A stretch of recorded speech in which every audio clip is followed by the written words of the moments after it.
como foi essa sua decisão de só atender paciente particular? É um começo difícil para nós médicos, né? Essa transição de plano de saúde para atendimento de paciente particular.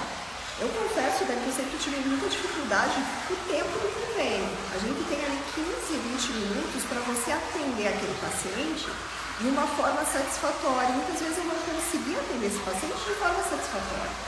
Por quê? Porque a qualidade do nosso atendimento é muito alta. Eu não posso comparar o meu atendimento com de outros médicos, por exemplo, que atendem em 5 minutos. Eu não consigo fazer isso e acho injusto com você que é paciente. Então, nesse meu caminho, eu escolhi atender particular porque eu demoro daí 1 hora a 1h30 com cada paciente, tá? Então aí começa. E o que eu faço nesse período de 1 hora, 1h30? Primeiro a história completa, pessoal. Então eu quero saber quais são as suas doenças, quais foram as cirurgias que você já fez. Será que você sofre de obesidade ou vai fazer ali uma cirurgia plástica? Desde quando você tem esse problema? A história familiar, é só você que é obeso? É só você que tem um nariz torto? É um trauma familiar? Né?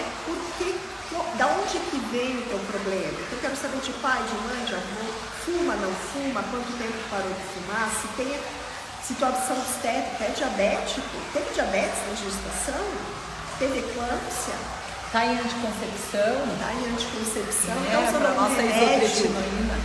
algum remédio que a gente viu que vai interferir lá na anestesia. É um começo difícil para nós médicos, né? Essa transição de plano de saúde para atendimento de paciente particular. Eu confesso, Dani, que eu sempre tive muita dificuldade com o tempo do convênio. A gente tem ali 15, 20 minutos para você atender aquele paciente de uma forma satisfatória. Muitas vezes eu não conseguia atender esse paciente de forma satisfatória. Por quê? Porque a qualidade do nosso atendimento é muito alta. Eu não posso comparar o meu atendimento com de outros médicos, por exemplo, que atendem em 5 minutos. Eu não consigo fazer isso e acho injusto com você que é paciente. Então, nesse meu caminho, eu escolhi atender particular porque eu demoro daí 1 hora a 1h30 com cada paciente, tá? Então aí começa. E o que eu faço nesse período de 1 hora, 1h30? Primeiro a história completa, pessoal. Então eu quero saber quais são as suas doenças, quais foram as cirurgias que você já fez. Será que você sofre de obesidade ou vai fazer ali uma cirurgia plástica? Desde quando você tem esse problema? A história familiar, é só você que é obeso? É só você que tem um nariz torto? É um trauma familiar? Né? Da onde que vem o teu problema? Então eu quero saber de pai, de mãe, de avô, fuma, não fuma, quanto tempo parou de fumar, se tem situação obstétrica, é diabético, teve diabetes na gestação, teve eclâmpsia, está em anticoncepção, então usando algum remédio que a gente viu que vai interferir lá na anestesia. Pessoal, só uma coisa, vocês estão ouvindo bem aqui, porque a gente está com um barulhinho de cachoeira aqui atrás, então não sei se está todo mundo ouvindo. Está muito baixo, muito alto? Se vocês puderem dar um feedback aí. Tá indo bem, então a gente vai continuar aqui, ó.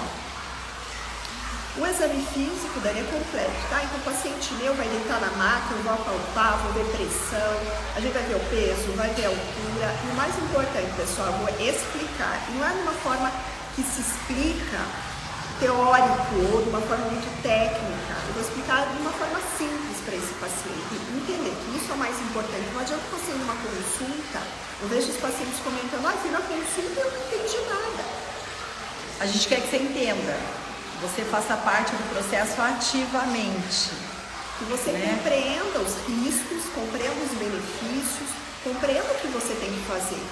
Só que, Dani, você acha que eu consigo fazer tudo isso atendendo paciente com obesidade, com uma doença super complexa, pós-bariátrica, os teus pré-operatórios, em 15 minutos? Então, o que limita muito aqui, pessoal, é o atendimento, né? De convênio, principalmente, é o tempo que se dispõe e o valor que é ressarcido, né?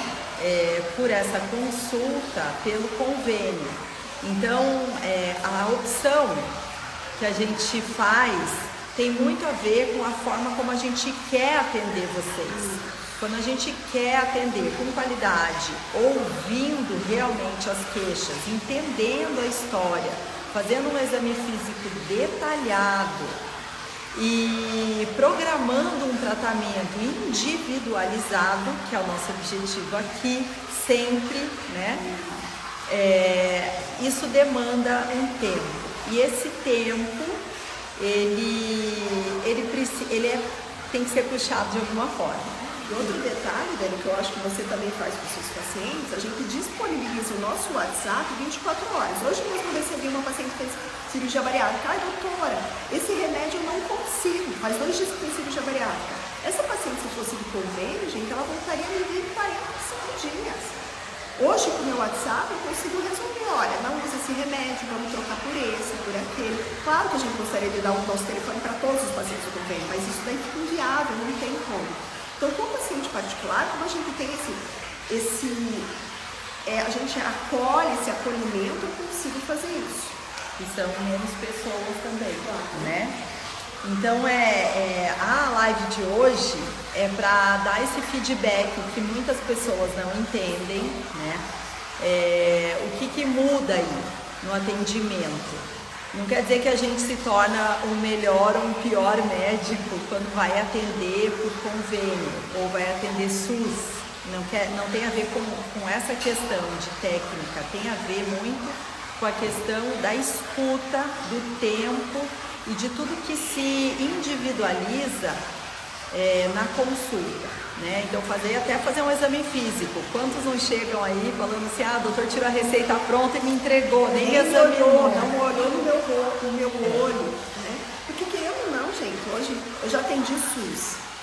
É uma falta de respeito tanto com o paciente quanto com o médico. Eu falo que eu finjo que estou tratando e o paciente finge que está sendo tratado, porque é uma falta de respeito que em 5 minutos você não trata ninguém. A gente não consegue, e eu e a Dani, a gente sempre conversou muito sobre isso. O nosso jeito de olhar para o paciente é um cuidado integral, então isso né? faz muito mal, quando você não olha para esse olhar integral mesmo, integrativo, né? Eu olho para esse paciente como um todo. Isso, e outra questão, né, Chama, que fica na dúvida. Se vocês tiverem dúvida, inclusive, aqui sobre essas questões, vocês podem enviar para o nosso WhatsApp, podem enviar aqui na plataforma, né, ou em outra plataforma também, se vocês tiverem interesse em saber mais sobre como acontece esse custo todo que está envolvido em se tratar, né, tratar com qualidade. Então, assim, voltando aqui agora nessa questão de pessoas envolvidas na cirurgia. Hoje eu fui dar uma entrevista lá na Rede Massa, na Massa FM, né? E a gente falou um pouquinho sobre tratamento também cirúrgico nasal e para ronco e apneia. Então, o que acontece, pessoal? Para você tratar um paciente cirurgicamente, não é só você como médico cirurgião. Você precisa de uma pessoa dentro do seu consultório que vai atender o paciente, uma pessoa diferente que vai organizar os horários e a questão da agenda, de exames também laboratoriais que precisam ser checados cuidadosamente. E daí, claro que a gente, como cirurgião, a gente vai avaliar tudo isso. Mas assim, essa organização de captar esses exames, de organizar junto ao hospital uma data, junto a muitas vezes os convênios, a questão de guia de cirurgia, de liberação de guia, de exame que está faltando, de código que não está compatível. Tudo isso envolve pessoas que vão gastar muito tempo para que esse processo possa ser bem definido, tá? Então começa por aí, precisa de uma pessoa dentro do consultório, precisa de uma pessoa fora do consultório, que é no hospital, que está resolvendo, e precisa muitas vezes de mais uma pessoa que está lá, ou intermediando no convênio, ou de dentro do convênio, para dar essas respostas, certo? Quando a gente fala em internar, Um paciente que vai para uma cirurgia, qualquer que seja, mesmo com anestesia local e sedação, que é aquele paciente que não vai ser intubado, né? Ele vai receber uma anestesia na região a ser operada e vai receber uma medicação que vai deixá-lo sonolento, mas ele vai estar respirando por ele mesmo, sem aparelhos durante a cirurgia. Então, mesmo nesse tipo de procedimento, com anestesia local e sedação, um outro profissional médico que tem uma outra equipe está atuando, que é o anestesista, certo? Então, o anestesista, ele vai agendar uma consulta, ou seja, tem a secretária dele para agendar uma consulta contigo. Ele precisa checar os exames e ele precisa programar qual vai ser a melhor anestesia para você, que tem uma série de intercorrências muitas vezes. Tem diabetes, ou tem hipotireoidismo, ou tem história de alergia, algum remédio, não é? Perdeu peso, né? Era obeso, perdeu peso e agora? Isso. Então, o anestesista com a sua equipe, ele também está envolvido nesse processo, né? Daí entra o hospital. O hospital, ele tem a pessoa que vai cuidar da parte de documentação, para aquela cirurgia efetivamente acontecer e toda a medicação, todo o tempo de sala cirúrgica, ele tem esse custo, porque tem várias pessoas também envolvidas. Então, tem a pessoa da burocracia, tem a enfermeira-chefe do centro cirúrgico, que vai estar atuando, tem o diretor técnico do hospital, que também está atuando, tem os técnicos e auxiliares de enfermagem, que também estão atuando na cirurgia, e tem a questão da instrumentação cirúrgica, que é a pessoa que está ali nos auxiliando, né, e entregando os materiais durante o procedimento. Calma, gente, não fiquem apavorados, tá? Com tudo isso, vocês já vão falando, meu Deus, a cirurgia com a doutora Daniela é milhões. Não é isso, mas eu gosto de explicar isso por conta de o paciente entender e também olhar no resultado, né? Olha o resultado que você vai ter. É um resultado que você vai ter a longo prazo, né? Então, às vezes, é diferente de uma viagem. Eu quero gastar lá 15, 20 mil reais, 25 mil reais para sair fora do país. Você vai ter uma experiência maravilhosa, única, mas ela vai acontecer, ela vai ter um começo e um fim rápidos, né? Normalmente é isso. A questão da cirurgia, que tem mais ou menos essa média, tá, gente? Uma rinoplastia, por exemplo, ela tá nessa média de valor, entre 16 e 25 mil. O que muda para ter essa gama de diferença? Muda o tempo que a gente vai ter para fazer a cirurgia. Então, assim, uma cirurgia de 3 horas, ela é diferente de custo, de investimento, uma cirurgia de 5 horas. Né? Isso que precisa uma consulta contigo antes, né? Daí justamente para você avaliar, né? Será que é uma cirurgia simples, que vai durar 3 horas, uma cirurgia que vai durar 5 horas? É nessa tua consulta que você faz essa avaliação. Exatamente. Se a gente precisa de um outro tipo de enxerto, que daí é uma outra abordagem. Você precisa, por exemplo, de um enxerto de costela. Então, é uma incisão inframamária que vai demandar mais tempo, mais instrumental, vai demorar mais tempo também, algumas manobras do anestesista. Você vai ficar mais tempo na sala de cirurgia, com os cuidados, né?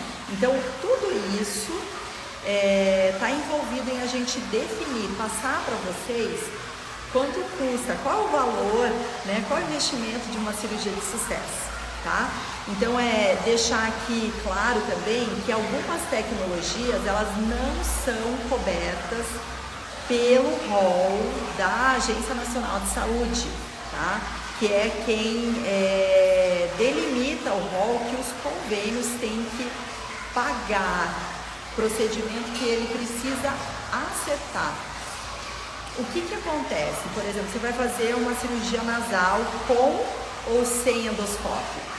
Muitas vezes no rol da Agência Nacional de Saúde, você tem um procedimento que não inclui o vídeo, né? O endoscópio. Então, Se você for fazer a cirurgia, que é uma cirurgia mais precisa com ele, muitas vezes você vai ter um custo adicional.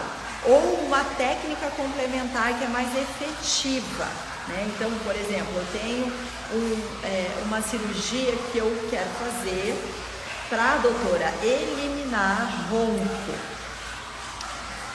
E eu tenho também a apneia. E na cirurgia eu preciso de um procedimento que vá sustentar a parede lateral do palato, né?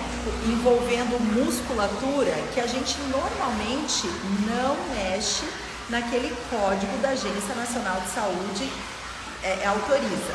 Então é uma técnica a mais, ela envolve cuidados e procedimentos intraoperatórios na hora de cirurgia, na técnica que eu executo, que são mais detalhados e que eu não vou receber por isso. Então existe esse custo muitas vezes complementar, tá certo?